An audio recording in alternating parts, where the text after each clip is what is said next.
Salam sejahtera pemirsa, berjumpa lagi bersama pembahasan buku Bugar Selamanya.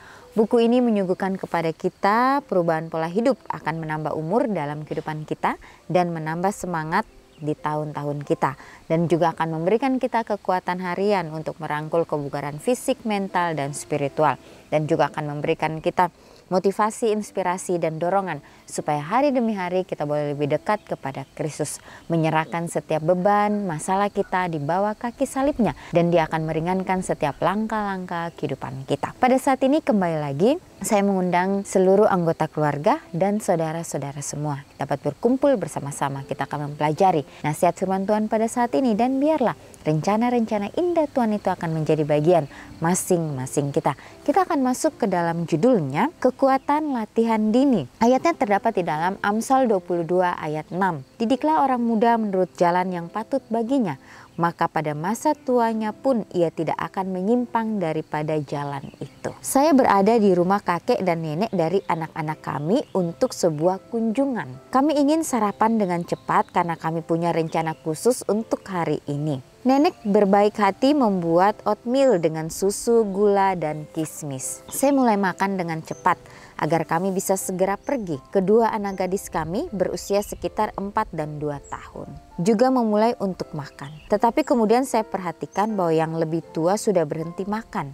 Dengan desakan melalui suara, saya bertanya, "Ruth, kenapa kamu tidak makan oatmeal kamu? Kita akan segera pergi." Dengan bebas seperti yang sering dilakukan anak-anak, dia berkata dengan lantang agar semua orang dapat mendengarnya. Saya tidak menyukainya. Saat-saat yang tidak terduga dan memalukan seperti ini adalah hal yang sulit. Naluri awal saya adalah untuk segera menenangkannya. Tetapi gantinya saya bertanya, "Kenapa kamu tidak suka oatmealnya?" Tanpa ragu-ragu dia dengan lantang menjelaskan, "Ada gula di dalamnya.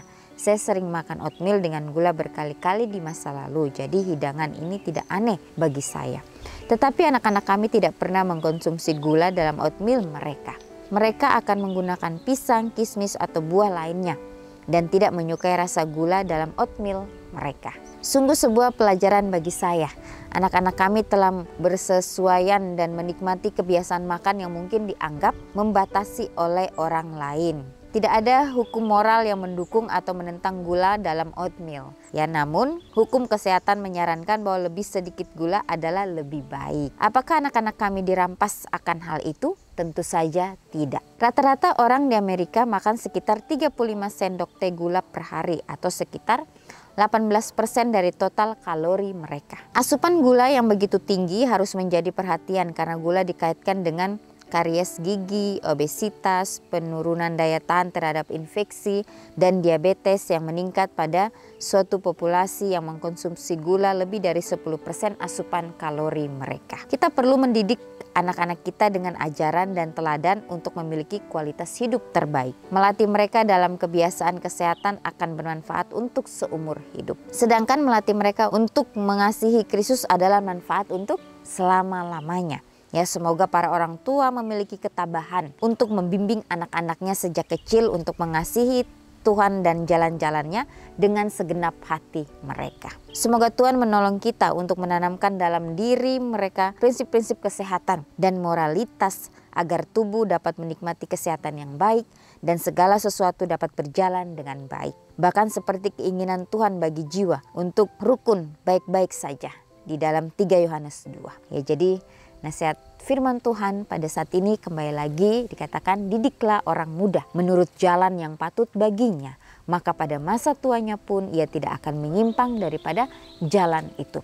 Ya, jadi betapa pentingnya bagi setiap orang tua untuk mendidik anak-anak mereka sejak dini, mengajarkan mereka jalan-jalan kebenaran itu. Ya, walaupun di sini diceritakan bagaimana ada seorang ibu yang mengajarkan anak-anaknya, ya, bagaimana mereka dari kecil diajarkan untuk tidak memakan gula, ya, sehingga pada saat ada orang yang memberikan mereka gula, ya mereka pun menolak itu semua. Tetapi bagaimana di sini dikatakan biarlah kita mengajarkan mereka sesuai dengan hikmat dan kebijaksanaan dari Tuhan. Ya, bagaimana pada saat anak-anak ini mulai bertumbuh di dalam dalam kehidupan mereka, mereka juga berada di jalan kebenaran Tuhan. Ya, semuanya itu harus seimbang sehingga semuanya itu berjalan dengan baik. Ya, tadi dikatakan juga ya di sini pada saat kita menanamkan hal-hal baik kepada anak-anak kita, maka mereka itu akan mengingat itu.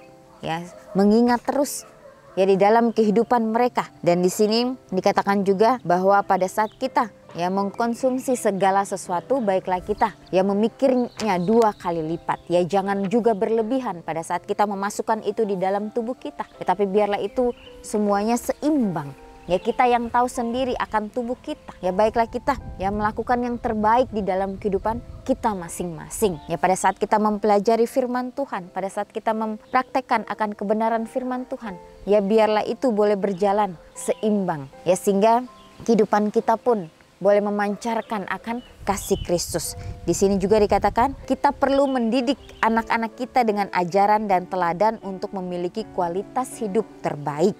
Yang melatih mereka dalam kebiasaan kesehatan akan bermanfaat untuk seumur hidup. Ya, sedangkan melatih mereka untuk mengasihi Kristus adalah manfaat untuk selama-lamanya.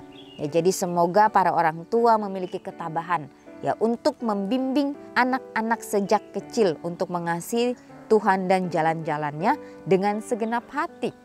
Ya, jadi betapa pentingnya kita selalu menuntun anak-anak kita ke dalam jalan kebenaran itu. Ya, sehingga kehidupan mereka boleh sesuai dengan kehendak Tuhan. Ya, walaupun nanti pada saat mereka sudah dewasa, ya mereka sudah memiliki jalan mereka sendiri. Biarlah itu kita doakan ya supaya mereka dapat memilih sesuai dengan kehendak Tuhan saja. Jadi bagaimana nasihat firman Tuhan pada saat ini? Ya, memberikan kita supaya kita boleh ya terus berserah sepenuhnya kepada Tuhan. Semoga Tuhan menolong kita untuk menanamkan dalam diri mereka atau kepada diri anak-anak kita prinsip-prinsip kesehatan dan moralitas agar tubuh dapat menikmati kesehatan yang baik dan segala sesuatu dapat berjalan dengan baik, bahkan seperti keinginan Tuhan bagi jiwa. Di sini katakan, apakah Anda menjalani kehidupan yang Anda banggakan untuk diikuti orang lain? Ya, jadi betapa pentingnya ya kehidupan kita pada saat kita benar-benar berada di jalan kebenaran. Kita berada di dalam kebenaran Kristus. Apakah kita sudah menjadi contoh baik bagi orang-orang di sekitar kita? Ya, biarlah pelajaran ini dapat memberikan kita ya suatu semangat yang baru, memberikan kita suatu pelajaran yang baru, sehingga apapun itu yang kita lakukan, biarlah kita doakan dengan sungguh-sungguh sehingga Tuhan dapat menolong kita, sehingga kita pun dapat menjalankan itu dengan sepenuh hati kita.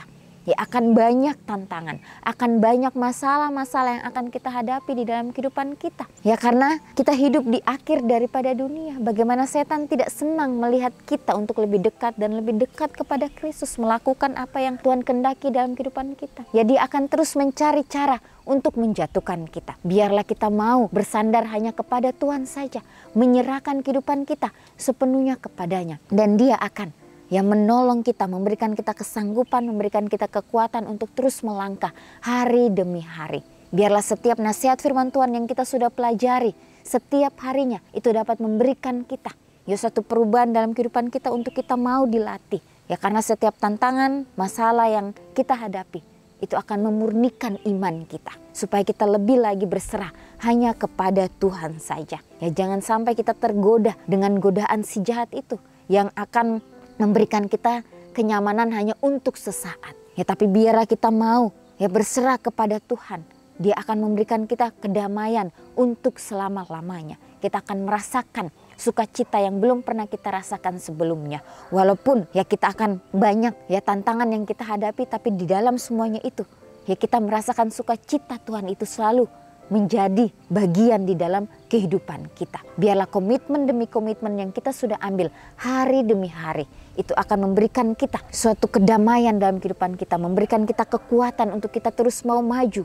Biarlah kita mau terus memandang akan Tuhan yang satu-satunya penolong kita. Dia sudah memberikan kita teladan pada saat dia sudah berada di dunia ini. Biarlah teladan itu akan menjadi ya suatu pedoman dalam kehidupan kita untuk kita mau dilatih setiap harinya. Ya, walaupun tidak sesempurna yang Yesus lakukan, tetapi dengan usaha kita lakukan itu dengan sepenuh hati kita, dan dia akan memberikan kita kesanggupan, memberikan kita kekuatan untuk melakukan semuanya. Biarlah nasihat firman Tuhan pada saat ini memberikan kita ya suatu pelajaran yang berguna untuk kita supaya kita dapat mempraktekkan itu dalam kehidupan kita setiap harinya. Biarlah kita berdoa dengan sungguh-sungguh sehingga dimanapun kita berada, kita boleh menjadi terang itu. Kita boleh menjadi pembawa-pembawa damai dimanapun kita berada. Inilah nasihat firman Tuhan pada saat ini. Kita akan berjumpa lagi di kesempatan yang berikutnya dan Tuhan memberkati.